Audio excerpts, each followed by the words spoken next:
Welcome to the Deep Dive. Today, we're taking a close look at a really influential book, Rich Dad, Poor Dad, by Robert Kiyosaki. We're using a balanced review as our source here, and basically our mission is to pull out the core ideas, see what works, and also look honestly at the criticisms. The goal is to help you figure out if it's, the right read for you.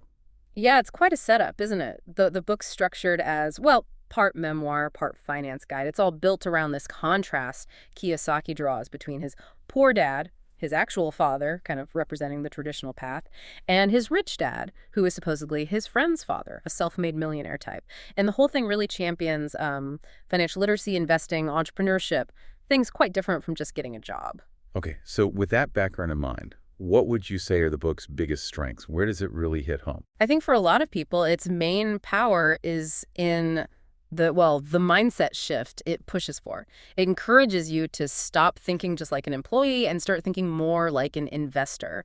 And it does a pretty good job, actually, of making some potentially complex financial ideas feel accessible, even for beginners. It's written in a very conversational, almost story-like way. Right, that makes sense. So it's less about the numbers and more about the perspective, the way you look at money. Exactly. And linked to that is this huge emphasis on financial education.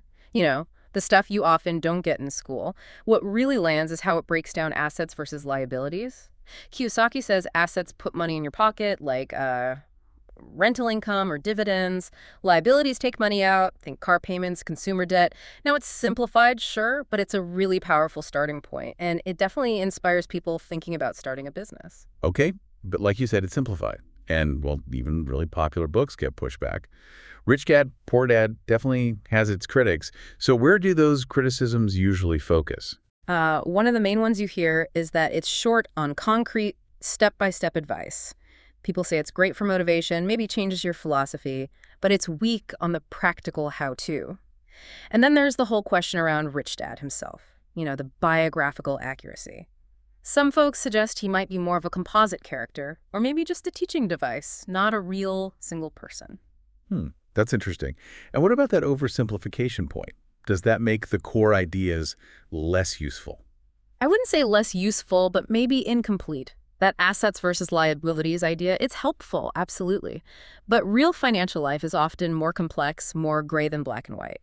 And maybe more importantly, critics worry the book kind of downplays the risks, especially the risk involved in things like entrepreneurship and real estate investing. It's very encouraging, but perhaps not cautious enough for a total beginner. Right, you need the inspiration, but also the reality check. So pulling this all together, the insights, the criticisms, what are the absolute key takeaways? If someone reads it, what should they really hold on to? I think the core message is pretty straightforward. The rich don't just work for money, they make their money work for them. It hammers home that financial education is maybe even more crucial for building wealth than just academic success.